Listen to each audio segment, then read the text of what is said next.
الله. السلام عليكم ورحمة الله وبركاته.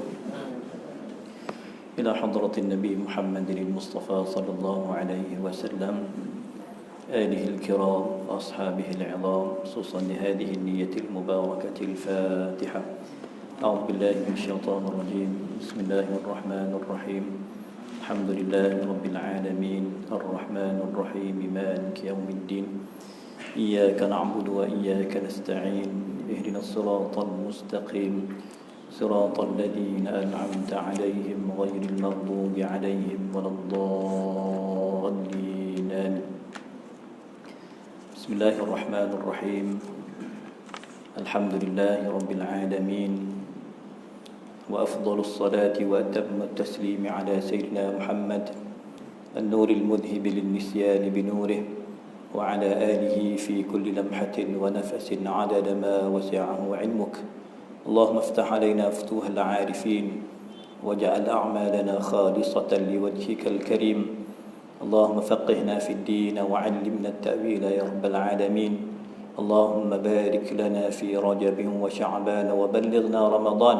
صلى الله على سيدنا محمد وعلى آله وصحبه وبارك وسلم. Alhamdulillah Rabbil Alamin. Summa amma ba'd. Fadil kekanda saya Tuan Haji Ramalan serta jawatan kuasa, Fadil Ayahanda Tuan Imam, Tuan Bilal, Datuk-datuk serta sidang jemaah yang dimuliakan Allah, umat Nabi sallallahu alaihi wasallam, umat baginda yang di-Isra' Mi'rajkan.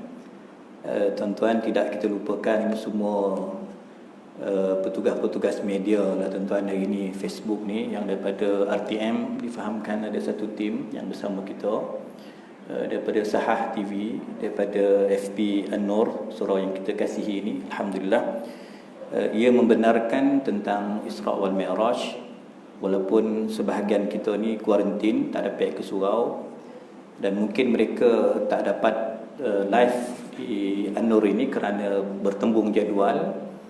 Dan kita difahamkan malam ni memang lambat-lambat ceramah tuan, penuh dalam kitanya WhatsApp tu kan, penuh. Alhamdulillah, ini satu petanda yang bahawa kita umat Islam ni masih sayang dan kasih dengan Nabi Muhammad sallallahu alaihi wasallam, yang mana kita kena faham realiti tuan-tuan, bahawa bukanlah syarat baca Yasin itu malam Jumaat. Ya, ini satu persepsi yang kita kena betulkan ya. Boleh baca malam Sabtu, dan afdal hadis sebut tuan-tuan pagi-pagi, setiap pagi itu dibaca Yasin. Yasin lima quri'alah. Yasin itu ikut hajat kita ya. Jadi makna malam ni bab kata pengurusi tadi kita gantikan kuliah, dan insya-Allah nanti tuan-tuan boleh baca lepas Isyak 3 kali pun boleh, 13 kali pun boleh, 30 kali pun boleh, ikut iman kita lah. Lagi mantap iman kita, lagi banyaklah kita baca tuan Yasin itu ya. Dan termasuk kahfi tuan-tuan. Jadi makna kita kena faham, kadang-kadang terpaksa dipinda sedikit jadual itu, sekali-sekala tak apalah supaya kita ada juga di samping Al-Quran dalam hati kita. Dan saya seronok dengan baca doa imam tadi. Tuan Imam dia baca doa, Allahumma arham ummata Muhammad, Allahumma ighfir li ummati Muhammad, Allahumma astur ummata Muhammad, Allahumma farij an ummati Muhammadin sallallahu alaihi wasallam. Tuan-tuan, itu doa siapa baca tu? Mana dapat imam doa tu, mam? Mana sanad ini, mam? Imam Ustaz Kusyairi bagi ke? Mana ngaji pondok dulu ke? Mana dapat doa tu? Doa itu doa Imam Sayyidul Awliya, wali di zaman itu tuan-tuan, Al-Imam Ma'ruf bin Fairuz Al-Karhi. Ini doa wali-wali itu. Doa imam baca maghrib tadi tuan-tuan, yang mengamalkan, melazimi doa Allahumma arham ummata Muhammad, Allahumma ighfir li ummati Muhammad, Allahumma farij an ummati Muhammad. Rangkaian doa ini tuan-tuan dibaca oleh wali-wali abdal, bukan bedal, abdal. Tuan-tuan, yang mengamalkan, melazimi doa ini, maka itulah amalan para wali abdal. Kerana cintanya imam tadi, kerana cintanya kita kepada umat Nabi Muhammad sallallahu alaihi wasallam, kita mendoakan semua umat Nabi Muhammad sallallahu alaihi wa alihi wa sahbihi wa baraka wasallam. Tuan-tuan, kalau kita nak mengkisahkan tentang Isra' wal Mi'raj, maka cerita ni mestilah sangat luas. Perbincangannya sangat panjang. Perbahasannya sangat mendalam. Dia tak boleh selesai dalam setengah jam. Ya, dia tak boleh selesai dengan 40 minit, dengan 1 jam, 2 jam. Cuma menjadi kewajipan kita tuan-tuan memperingati, menghayati, menghidupkan Isra wal Mi'raj. Mungkin adalah 1-2 poin yang cuba disampaikan oleh penceramah. Ya, nak sentuh semua poin memang tak tersentuh, memang terlalu besar topiknya tuan-tuan. Tetapi insya-Allah dalam ruang yang ada, saya berangan nak ceramah kat situ.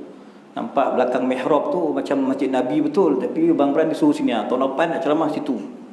Kan? Nampak riak sikitlah. Ini kan jangan main dia sembahyang, dia ceramah Masjid Nabawi malam ni kan. Tapi tak dapat situ, saya ambil gambar ajalah. Sekarang masuk Facebook tunjuklah gambar tu sikit tuan-tuan. Dia membayangkan macam ni. Saya masuk je surau ni tuan, ni belum start ceramah, mukadimah dulu ni. Saya masuk surau ni, saya rasa lain macam. Tahun lepas last datang, yang saya datang bukan di Isra Mi'raj, saya datang Maulid Nabi, yang forum tu.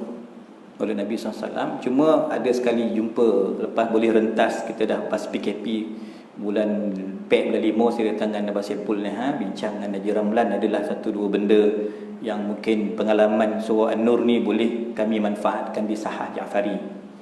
Kami nak cuba ambil pengalaman ni. Kami duduk sinilah, masa tu dia bagi kotak tuan-tuan dengan karipap 1 koci. Tak payah hati betul saya. Jadi malam ni harap dia cover sikit lah ya.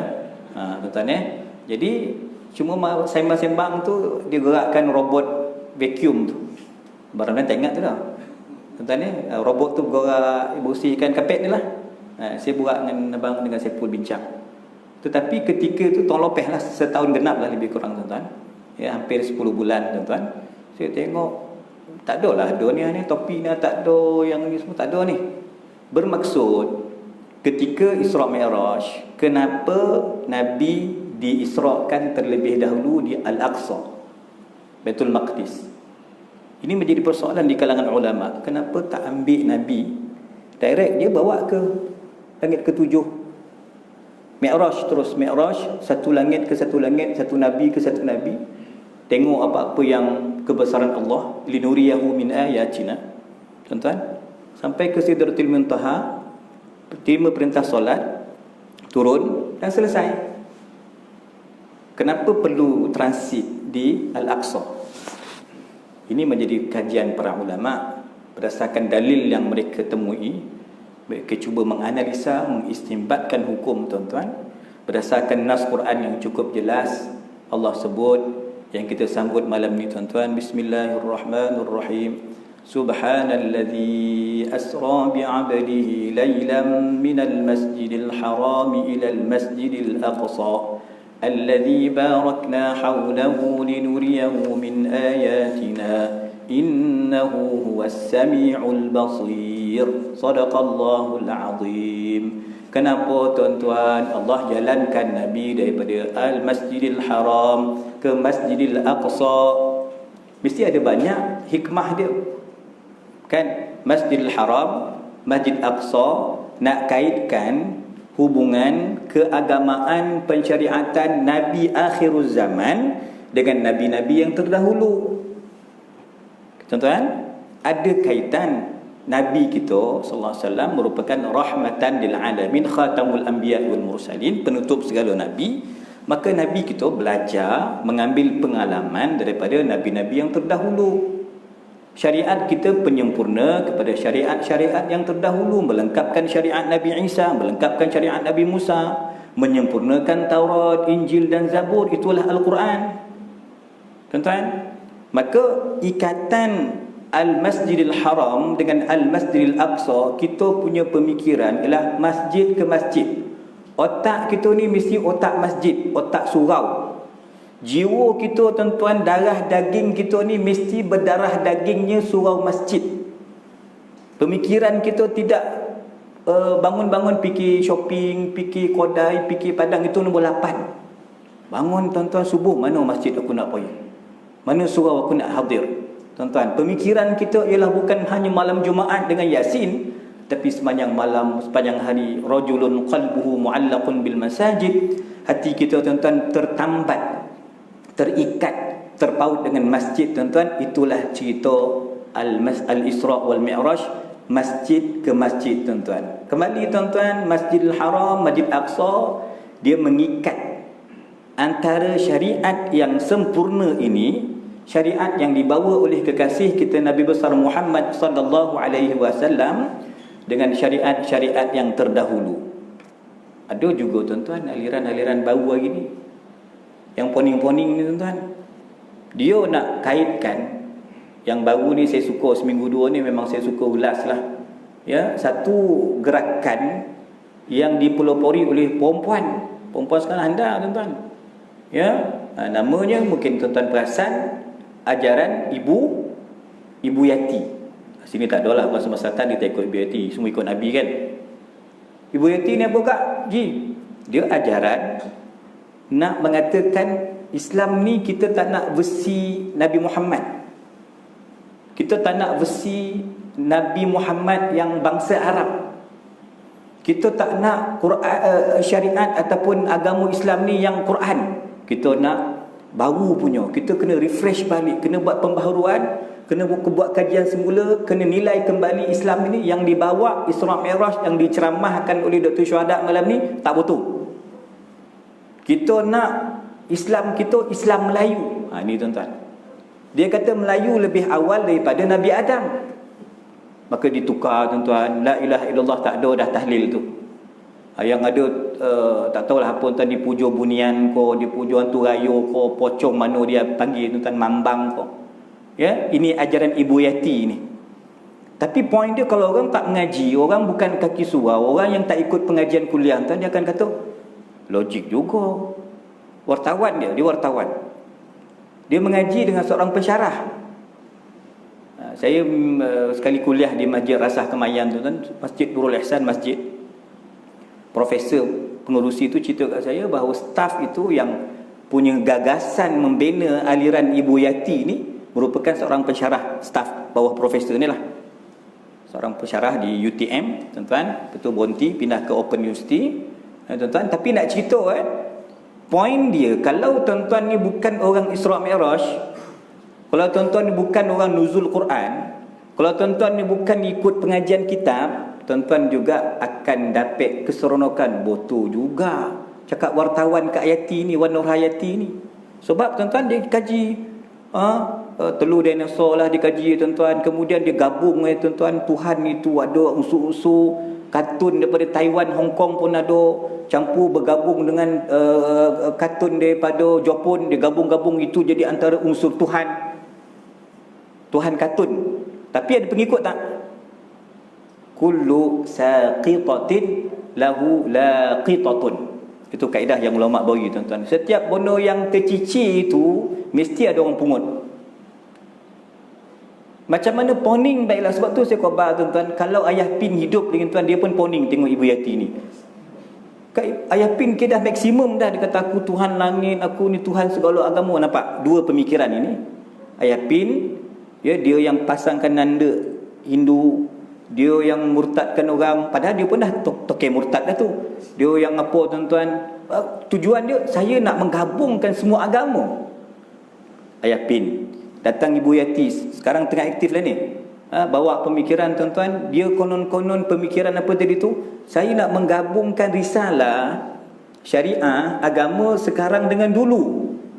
Saya nak jadi ketua, jago, hero, yang apa yang dibawa oleh umat Islam di Seremban ini, setakat mazhab Syafi'i, setakat akidah Asy'ariyah Maturidiyah sifat 20, sekadar tasawuf Imam Junaid, tak power, tak cukup. Saya bawa tuan-tuan, seolah-olah Ibu Yati macam itulah, saya nak bawa semua orang masjid, orang surau ni, bawa kepada zaman awal lagi sebelum Nabi Adam AS.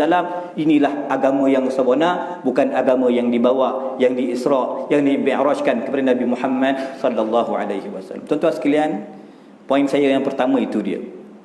Ya, Allah Subhanahu wa taala memilih Al-Aqsa sebagai bahan hikmah yang sangat mendalam tuan-tuan. Ulal qiblatain, kiblat yang pertama. Tuan-tuan, Thalithul Haramain, tuan-tuan, tanah haram yang ketiga. Okey, kita ikut tanah haram ranking dia.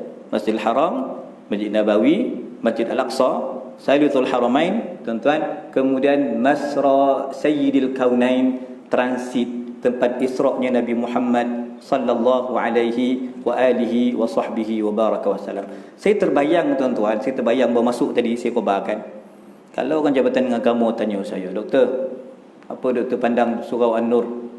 Pasal 2 kan? Sini? 3? 2. Apa doktor pandang surau An-Nur? Saya katalah, saya pandang mihrab Nabi. Saya katalah dah direnovate tepi lah, bukan cantik, bukan cantik, lawa lagi. Saya boleh bercerita kepada pihak yang berwajib. Kenapa? Sebab saya ada di sini. Saya hadir di sini, dan ini malam yang maknanya yang terkini lah kita dekat sini. Saya boleh ceritalah kat Paid ko, kat jabatan ko, kat Sahibul Sama Datuk Mufti ko. Saya boleh bercerita. Kenapa Nabi SAW di-mi'rajkan, Nabi ditransitkan dulu ke Al-Aqsa? Sebab Nabi ditanya, kau cerita sikit. Kalau cerita langit memang orang kafir tak boleh percaya lah. Cerita langit, malaikat pertama, lapisan kedua, ketiga, tuan-tuan, apa yang Nabi lihat, kebesaran itu memang dia orang takkan terima lah. Cuma yang logik, sebab kita faham tradisi pedagang Arab, mereka akan berniaga di Syam. Mereka akan pergi mengambil barang dagangan mereka ke Palestin. 30 sebulan pergi, sebulan balik, dan mereka ada gambaran. Ya, yang jenis nak berfikir sikit ni mereka tanya, okay, alamat kau cerita sikit Masjid Aqsa, siapa ada situ, suasana masjid tu macam mana, tiang ni bentuk Jadi tuan-tuan, logik Nabi boleh bercerita. Sebab orang Quraisy ada yang sampai ke Masjid Aqsa. Faham? Saya boleh bercerita tentang surau An-Nur fasa 2 sebab saya ada di sini. Saya tak ada kata tanda saya kopam busuk. Tempat muslimat ni, Allah tahu betul dia punya telokong apa tuan-tuan, lalat semua telokong marah kat asnah kat saya. Bila masa ustaz tengok telokong tu lalat, saya tak tengok, jadi saya tak boleh ceritalah. Saya cerita yang apa yang saya nampak di mata kepala saya, tuan-tuan. Itu sedikit gambaran yang saya nak gambarkan, hikmah kenapa Nabi sallallahu alaihi wa alihi wa sahbihi wa barakasallam dihadirkan terlebih dahulu, tuan-tuan. Ikut riwayat di sini, tuan, dalam Imam Bukhari, fajallallahu li baital maqdis. Allah mentajallikan, dalam bahasa kita nak sebut Allah mengkasyafkan, menyingkap. Kitab yang kami baca Kashful Mahjub, Imam Al-Huwaijiri, tuan-tuan, singkap benda yang terselindung, Allah singkap, Allah buka. Maka Allah buka hijab antaraku, kata Nabi SAW, dengan Masjidil Aqsa, dan aku nampak real masjid itu benar-benar berada digambarkan di hadapan aku. Poi dah tuan-tuan. Tapi Nabi digambarkan lagi, dibuka hijab untuk melihat Masjidil Aqsa, tuan-tuan sekalian. Ini satu perkara yang menyebabkan kenapa, tuan-tuan, Al-Aqsa menjadi pilihan kepada peristiwa yang agung ini, mukjizat yang penting ini, tuan-tuan, bahawa ikatan, tuan-tuan, risalah kenabian antara syariat Nabi Muhammad sallallahu alaihi wa alihi wa sahbihi wa barakasallam dengan syariat-syariat yang terdahulu. Tuan-tuan sekalian, ya, kalau kita bicarakan pula, tuan-tuan, kita sebut sedikit dalam unsur yang berkait tentang Isra wal Mi'raj, tuan-tuan, linuriyahu min ayatina, agar kami memperlihatkan kepada Nabi sallallahu alaihi wasallam sebahagian tanda-tanda kebesaran kami. Terlampau banyak tanda-tanda kebesaran Allah Subhanahu wa taala. Mungkin tuan-tuan saya nak mulakan dengan sedikit perbincangan para ulama, antara yang ditulis oleh Al-Imam Prof. Syekh Muhammad bin Alawi bin Abbas Al-Maliki, Muhammad bin Alawi bin Abbas Al-Maliki rahimahullahu ta'ala, muhaddithul haram, seorang ulama hadis di Masjidil Haram. Beliau dan ayah beliau, Syekh, tuan-tuan, Alawi bin Abbas. 2 minggu lepas, 10 hari lepas, Syekh Nuruddin singgah di Taman Kiambang, tuan-tuan, di Azin lah. Syekh singgah transit nak ke Johor. Saya dengan Ustaz Kushairi and the gang jumpalah Syekh Nur. Saya sempat tanya Syekh Nur 2 soalan. Saya tanya Syekh Nuruddin, sempat tak jumpa dengan Sayyid Alawi bin Abbas Al-Maliki? Syekh kata tak sempat, sebab Syekh datang ke Mekah, Syekh Nuruddin datang ke Mekah tahun 74. Almarhum Syekh, tuan-tuan, Sayyid Alawi bin Abbas meninggal tahun 72. Saya bertanya kepada Syekh Nuruddin, sebab saya mengajar di Masjid Negeri malam tadi, kuliah Bulughul Maram. Saya gunakan syarah Al-Imam Al-Syaikh Hurayan, Syarah Ibanatul Ahkam, yang ditulis oleh Syekh tuan-tuan Alawi bin Abbas. Maka kata Syekh baca kitab itu, Syekh talaki kitab itu, tapi tak sempat dengan pengarang sebab Syekh datang 74 ke Mekah. Syekh Alawi bin Abbas Al-Maliki telah kembali ke rahmatullah 2 tahun awal.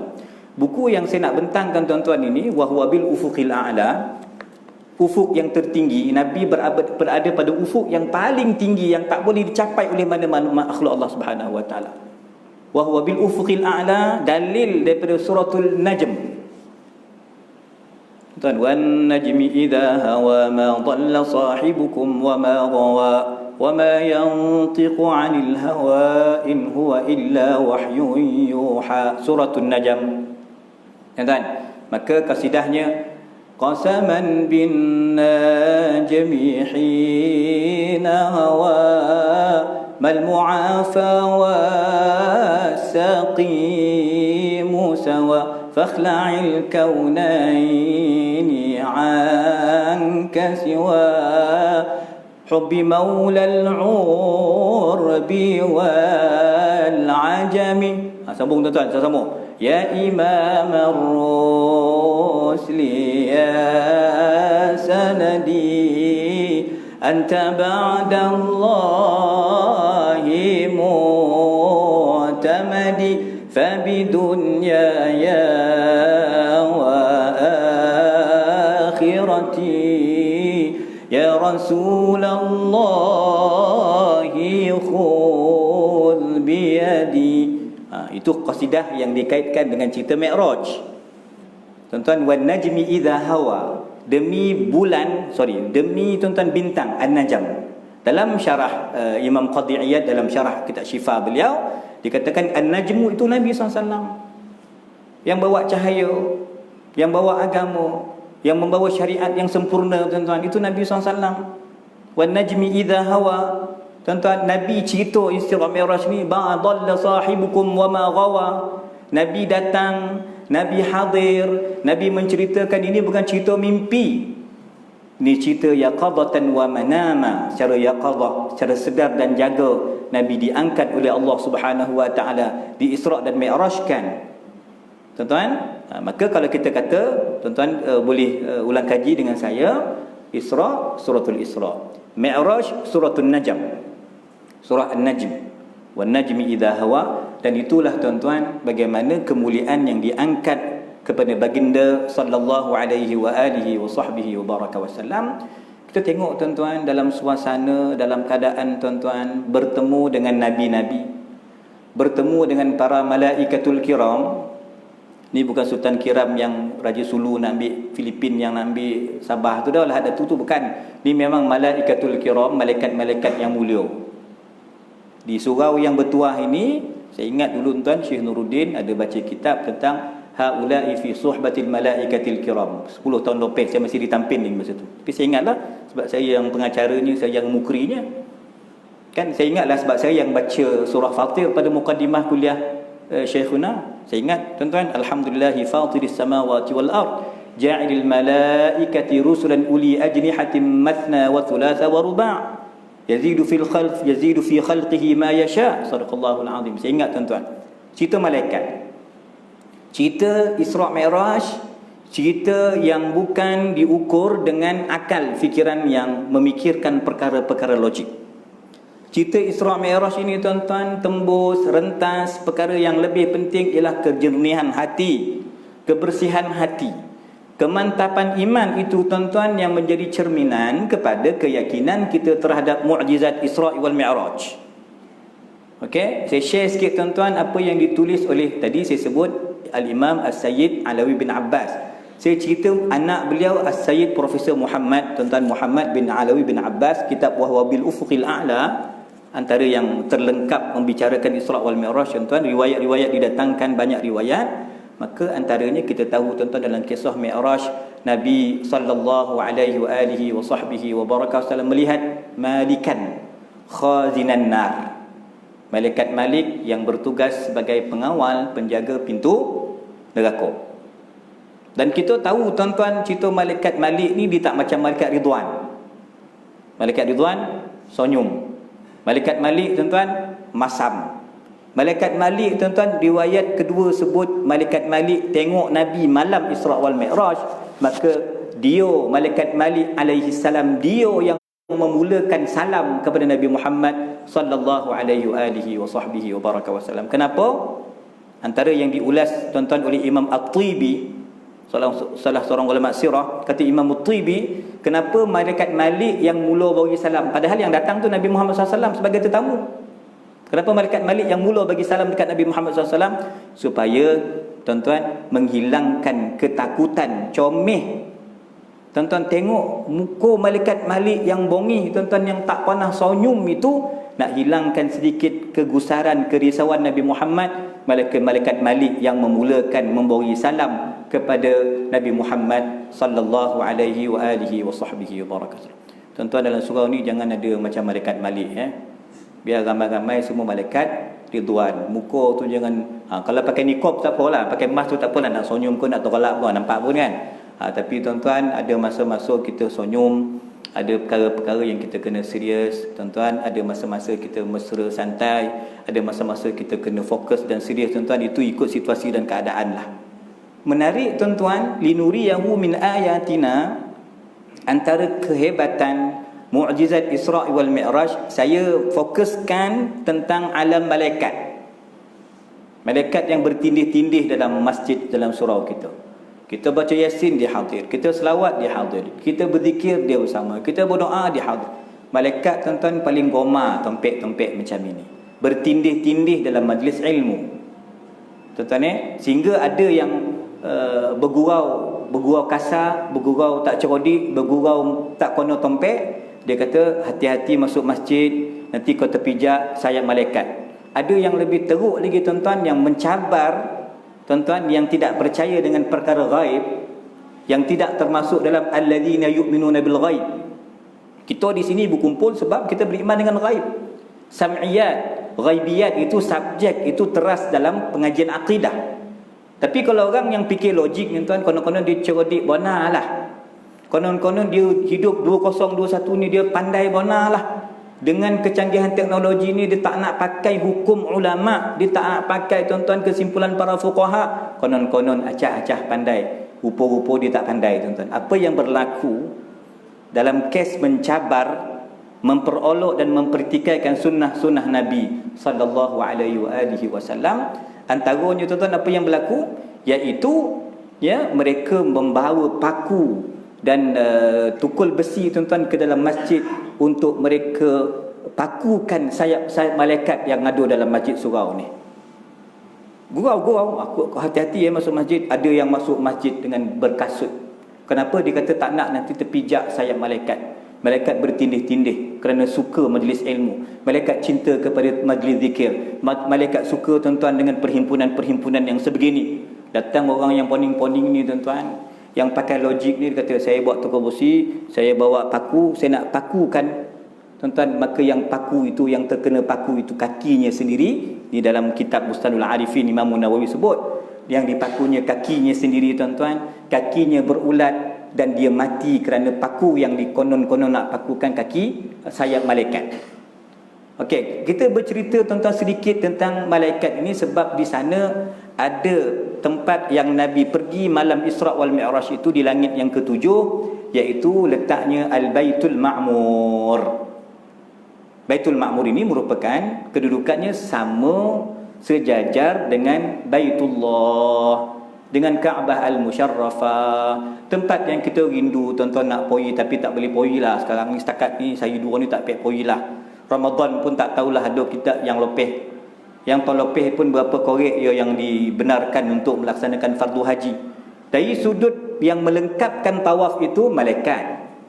Kaabah memanglah kita nampak orang jarak-jarak, orangnya tinggal berapa persen daripada yang asal. Sekali tawaf patut boleh masuk 30,000 tuan-tuan, kali ni tinggalnya 3,000 je, tetapi dilengkapkan sentiasa oleh para malaikat. Ini janji Allah Ta'ala, itu satu tuan-tuan. Itu kalau kita cerita Kaabah. Kalau kita cerita Masjidil Haram, tempat Nabi diangkat, diambil, dinaikkan ke atas burak, di situlah, di dataran Kaabah itulah dibersihkan hati Nabi sallallahu alaihi wasallam dengan Zam-Zam. Itu saya nak tutup kejap lagi, saya nak cerita yang itu. Zam-zam dengan penyucian hati tuan-tuan. Tetapi tuan-tuan, kita nak faham, ya, dalam konteks kalau kita di Kaabah Al-Musharrafah, itu tempat yang kita boleh sampai insya-Allah tuan-tuan.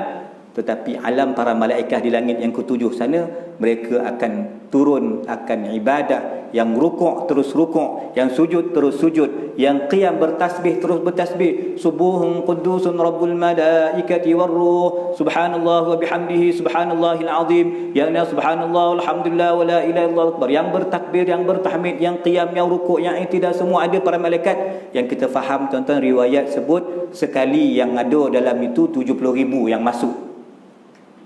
Ni alam malaikat tuan-tuan ni. Kita kena beriman dengan perkara yang gaib. Kalau dah ada dalilnya, jangan banyak cerita.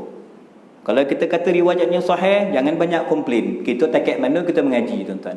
Maka kita kata, oh ini ustaz dah baca kitab dan saya sandarkan kepada hadis ini, hadis yang sahih daripada Imam Al-Hakim tuan-tuan. Riwayat Sayyidina Anas bin Malik radhiyallahu an, 70,000 malaikat masuk setiap hari ke dalam Baitul Ma'mur. Sampailah hari kiamat akan masuk 70,000. Yang masuk tu tak keluar-keluar. Masuk lagi 70,000. Tak keluar lagi, masuk lagi. Tuan-tuan boleh bayangkan keluasan Baitul Ma'mur itu, keluasan rumah Allah, tempat ibadah tuan-tuan, di langit yang ketujuh. Disebutkan dalam riwayat Imam Ishaq bin Rahawai, tuan-tuan, dia kata apa?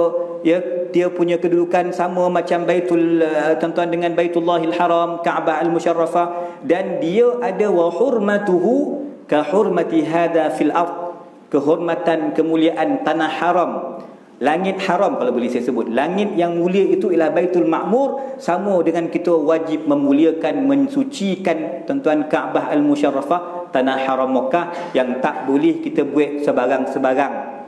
Tak boleh kita buat suka-hati kita tuan-tuan. Itu beza dia. Saya tuan-tuan tahun 97 dengan Ustaz Kushairi poi umrah Ramadan. Ustaz Kushairi dah cerita dah tuan-tuan. Kalau cerita pun tuan-tuan dah lupa kan, saya ulang ya. 97 poi daripada Mesir naik kapal laut. Boleh cerita tuan-tuan? Ke cerita lain? Boleh cerita tak ni? Sampai tuan-tuan ke terusan Suez. Kami naik kapal laut lah. Mana ada duit nak naik kapal terbang tuan-tuan. Beasiswa 5,000 je Maiz bagi tahun 95, 96, 97. 5,000 setahun, bukan satu bulan. Sekarang kita 3 bulan 5,000 tak cukup lah. Saya dulu duduk Mesir setahun 5,000 beasiswa. Tahun 98 baru naik 6,000, naik 1,000 tuan-tuan. Tahun 90, masa belajar Mesir. 97 pergi umrah Ramadan.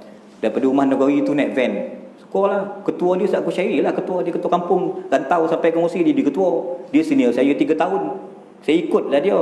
Komeh barang komeh, bungkui bawa bakar, bawa air mineral banyak-banyak, buat nasi impit, buat kondang. Siapa yang masak nasi impit? Bini saya sekarang lah.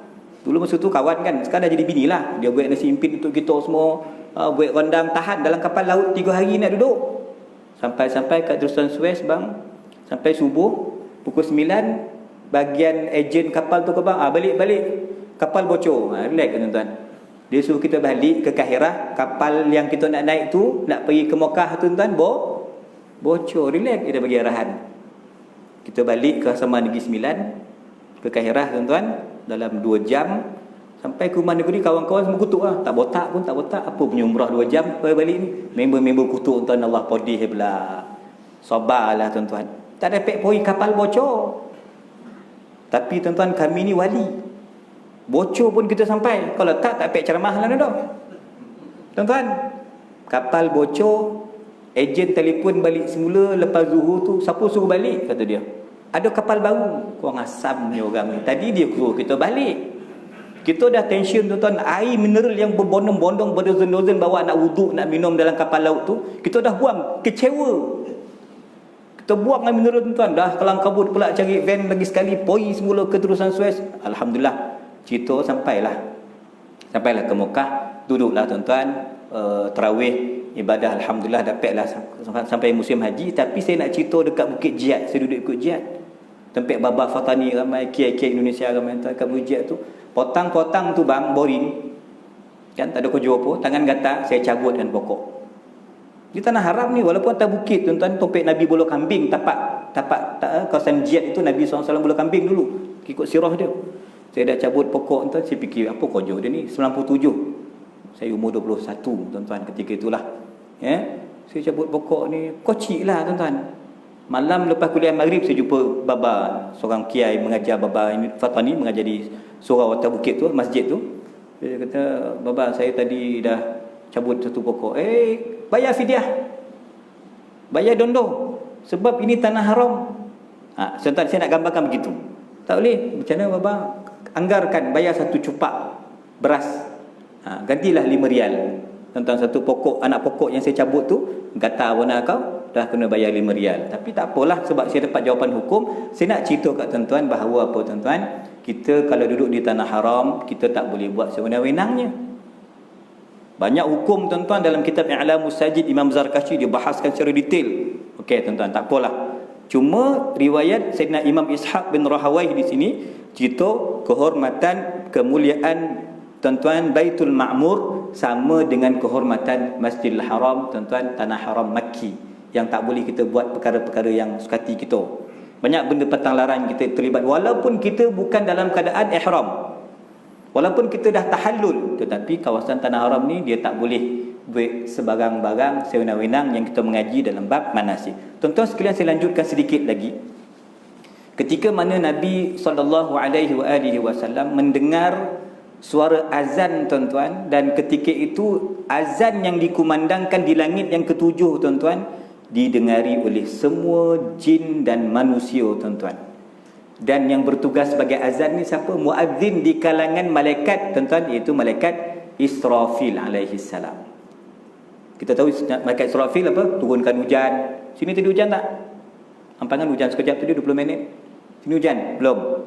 Tuan-tuan bacalah judu alaina, judu alaina, judu tu wirid kita baca, minta Allah tarik tuan-tuan dapat turunkan hujan.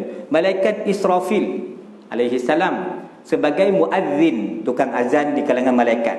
Yang jadi imam siapa tuan-tuan di kalangan malaikat ni? Yang jadi imam tuan-tuan malaikat Mikail alaihi salam. Mereka ada tugas-tugas tuan-tuan. Ini semua berlaku tuan-tuan di Baitul Ma'mur.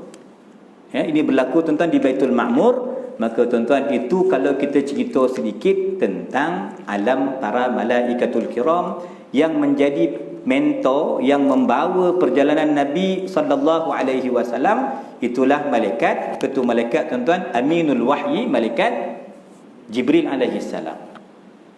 Malaikat Jibril itu, sebab itu ada juga kalangan ulama ahli sunnah yang Mu'tazilah tu satu bab lah. Ada juga kalangan ulama ahli sunnah yang menerima, dia kata Jibril lebih mulia daripada Nabi Muhammad.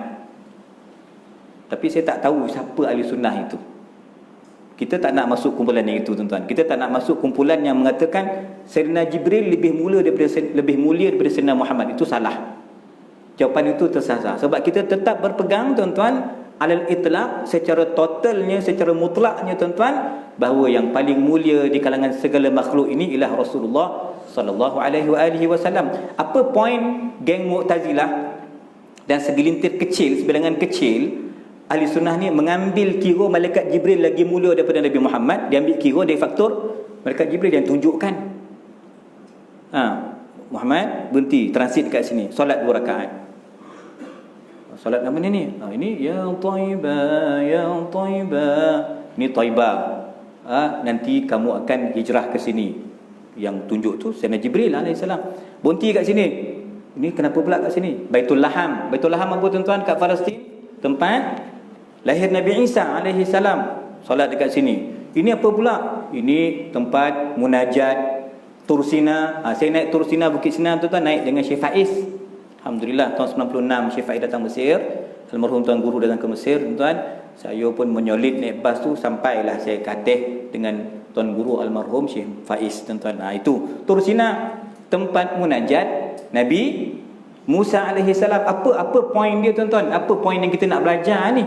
Nabi semayang di Taibah, Nabi solat di Baitul Laham, tempat lahir Nabi Isa. Nabi solat di tuan-tuan, ya, termasuk Nabi solat tuan-tuan di mana tadi? Di Tursina, tempat munajat Nabi Musa. Nabi ziarah maqam kubur Nabi Musa, dilihat di Kasibil Ahmar, Nabi Musa alaihi salam sedang solat dalam kuburnya. Apa poin dia tuan-tuan? Satu, kita kata tadi tuan-tuan sekalian bahawa ini orang pegang kepada cerita ni, dia kata malaikat Jibril lah yang hebat sebab dia guru, dia yang pimpin, dia yang tunjuk jalan.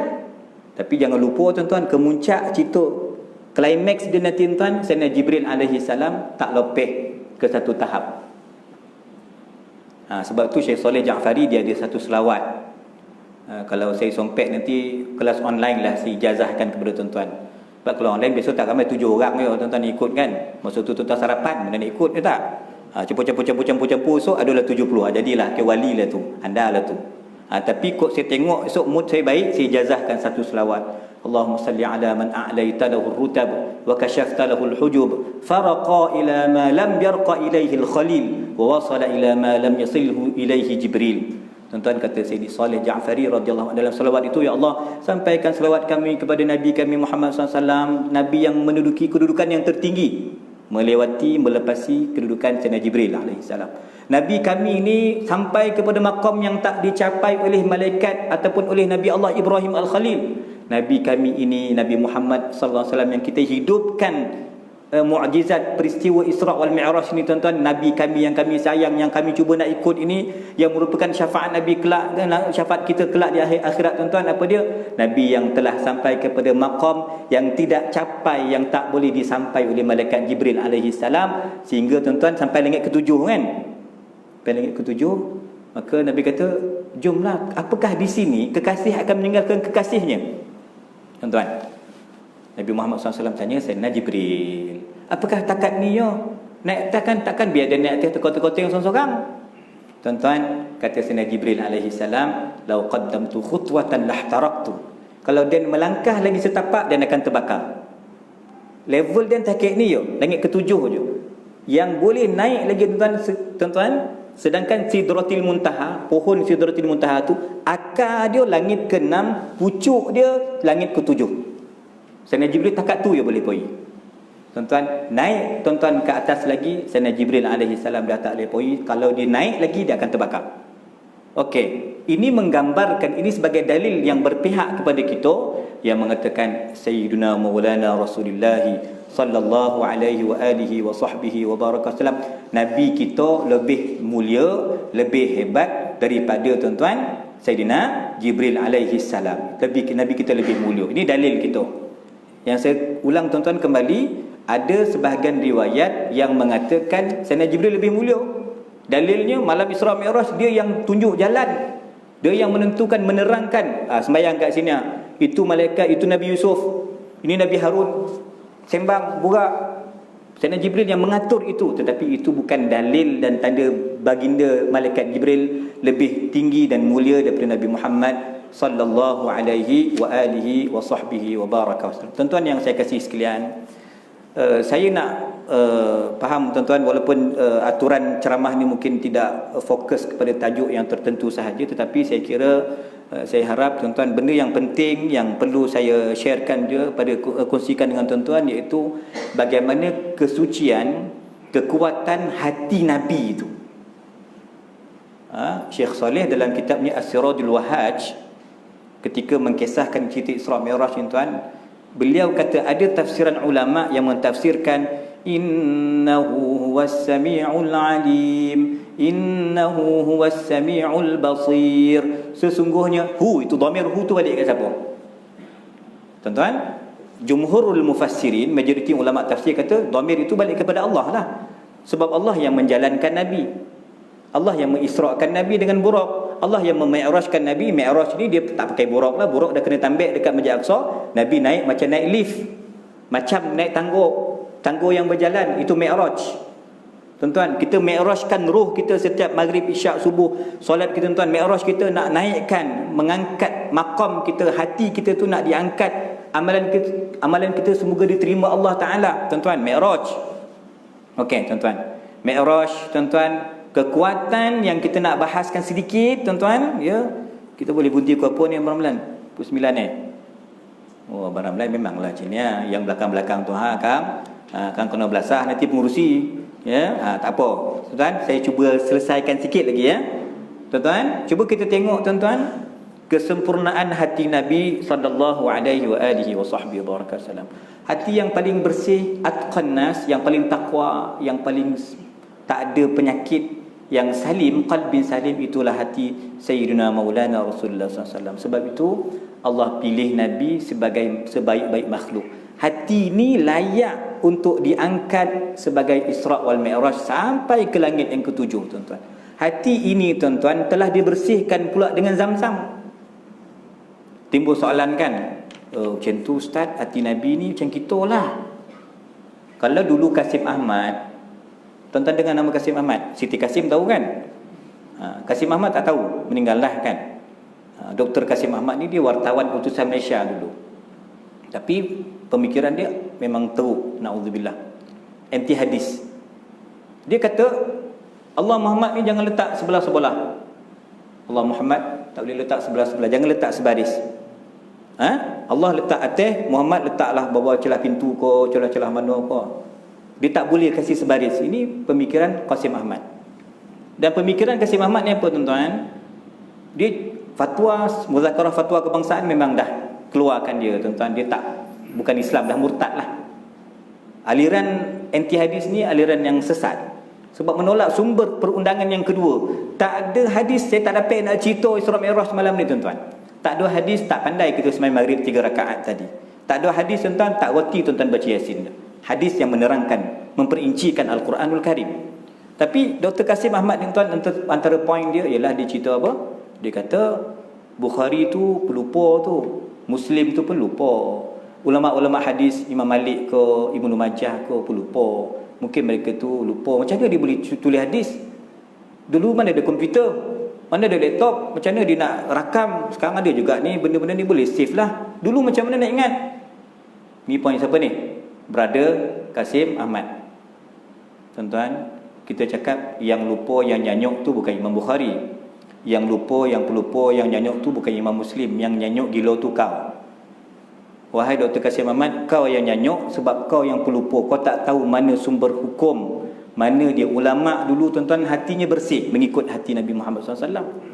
Tuan-tuan, cantik dia kata, bukan hati Nabi yang dibersihkan malam Isra Mi'raj tu membuang kotoran, bukan, tetapi tuan-tuan, zaduhu tuhran ala tuhrin, tetapi menambah kesucian. Beza Kenapa lepas salam bagi istighfar? Lepas salam sembahyang, benda pertama yang kita kena baca Astaghfirullahalazim. Bacalah istighfar apa, tuan. Kalau saya di PD dulu, kecil-kecil, tuan-tuan, saya dengan tuan guru saya Datuk Haji Abdullah Sijang. Abdullah Sijang orang Siliau, ulama Siliau, duduk di Masjid Jami' Production, Masjid Jami' atas bukit tu, tuan-tuan. Kami kalau Rejab, tuan guru ajak istighfar Rejab, Rabbighfirli warhamni wa tub alayya. Dia ajak pagi 70 kali, petang 70 kali. Saya membesar dengan istighfar Rejab di Production, Kampung Payuk. Tuan-tuan, itu tuan guru saya almarhum mengajar kami tentang hati, tentang tasawuf, tentang tarikat Ahmadiyah. Dan tuan-tuan, itu acuan tuan guru, tuan-tuan. Kalau kita tengok istighfar kita ni, sebab kita ni lekor dalam sembahyang, kita tak khusyuk, maka benda pertama yang disarankan lepas solat, istighfar dulu. Istighfar. Walaupun ini berdosa pokok sembahyang kan pahala. Solat kan syurga, solat kan silatun bainal abdi wa rabbi, solat kan ibadah yang paling mulia, solat kan menggabungkan 5 rukun agama, solat kan difardukan di langit, bukan diturunkan ke bumi. Tapi tuan-tuan, nampak tak? Seafdal ibadah kita pun, tuan-tuan, kita susuli dengan istighfar. Ini membayangkan, tuan-tuan, kita ni tuan-tuan, ada unsur-unsur kelalaian, kealpaan, ada, itu memang lumrah kita lah. Tapi penyucian hati Nabi itu tidak membabitkan unsur-unsur kealpaan, kelekaan, lupa, bukan, tuan-tuan. Maka sebab itu apa yang diulas oleh Said Muhammad, tuan-tuan, di sini beliau petik kata-kata Habib Ali Al-Habsyi, iaitu penyucian hati Nabi itu bukan sebab lekor, tetapi menambah suci atas suci, dan suci top up lagi bagi suci.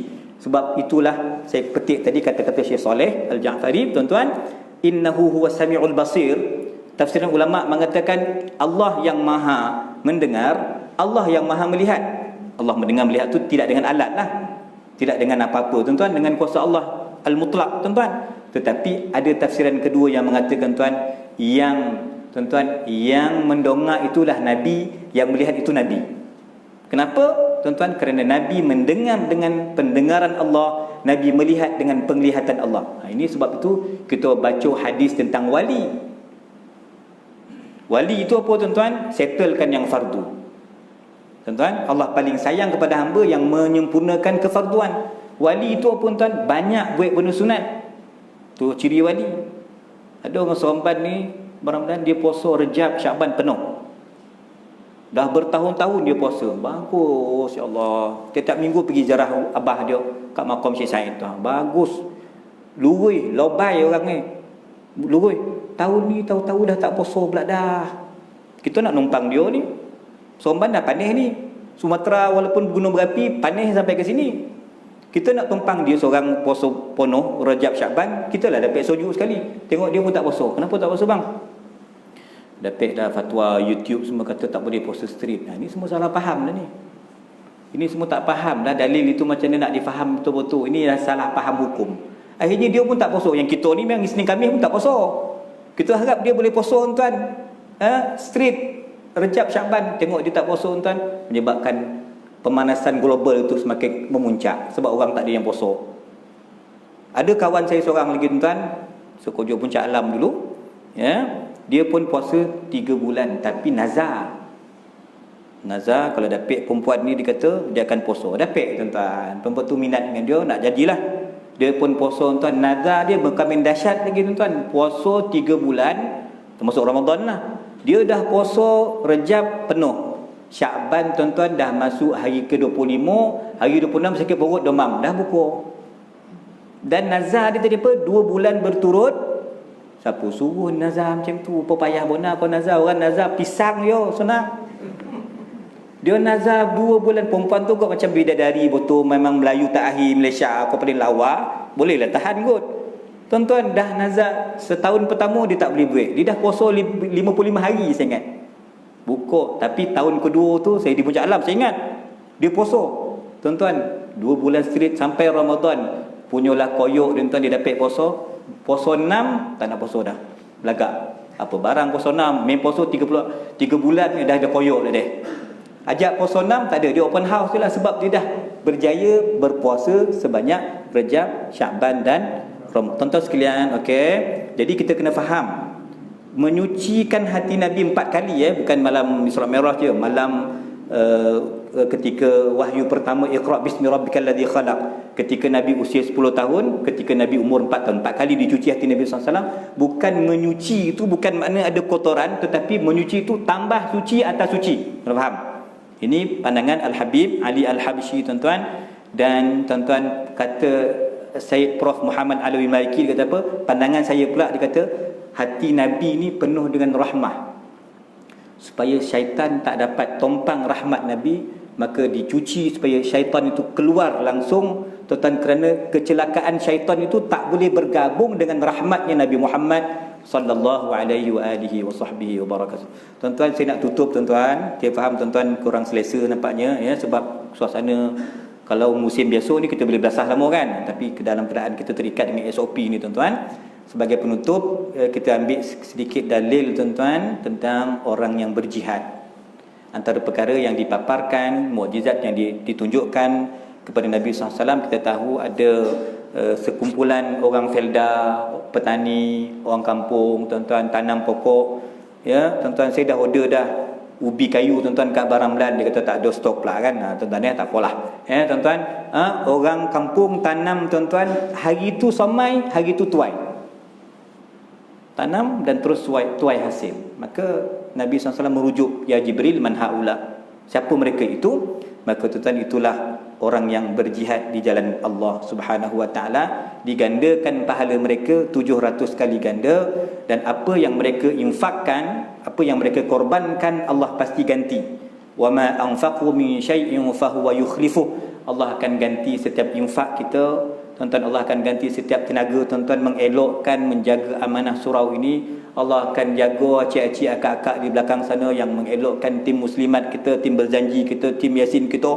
Kita buat kerja baik-baik tuan-tuan, Allah akan nilai.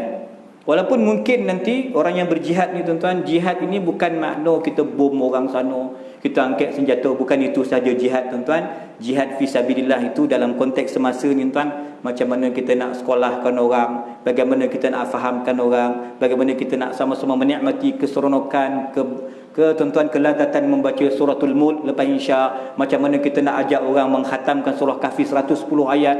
Ini tuan-tuan yang kita nak share. Ini jihad kita. Jihad ini tuan-tuan, jihad yang dianjurkan tuan-tuan, kita kena buat kerja sungguh-sungguh. Walaupun katalah tuan-tuan dah apply nak buat Jumaat kat sini. Contoh kan, tuan-tuan kami dah sedia, dah ustaz, dah prepare. Semua kelengkapan cukup. Boleh tampung jemaah sekian-sekian. Kalaupun katalah pihak agensi agama tak berkenan, belum bersetuju, masih dalam mempertimbangkan, tuan-tuan jangan kecewa. Sebab pahala dah ada. Pahala tuan-tuan tetap ada. Sebab tuan-tuan dah buat yang terbaik. Dah sediakan prasarana, tuan-tuan fasiliti, tempat yang cukup selesa untuk orang ibadah. Kalau tak dapat tuan-tuan, bukan mengurangkan pahala tuan-tuan. Ya, kena faham yang itu. So tuan-tuan tidaklah kecewa nanti. Sebab pahalanya telah tertulis, balasannya telah Allah sediakan tuan-tuan. Yang penting tuan-tuan dah buat kerja yang terbaik. Apa yang tuan-tuan korbankan, apa yang tuan-tuan lakukan, khidmat kita kepada agama kita, pasti Allah akan ganti dengan perkara yang lebih baik. Tuan-tuan jadi saya kira itu dululah. Ya, insya-Allah 2 tahun lagi kalau ada lagi pembangunan yang baru, saya harap saya dapat sampai lagi. Dan seperti saya kata tadi, kalau dapat kita nak berlatar belakangkan tuan-tuan mihrab Nabi sallallahu alaihi wa alihi wa sahbihi barakasallam. Saya mohon ampun dan maaf tuan-tuan sebarang kesilapan saya. Terima kasih yang infak pada tabung pembangunan kami Saha Ja'fari Fasa 3.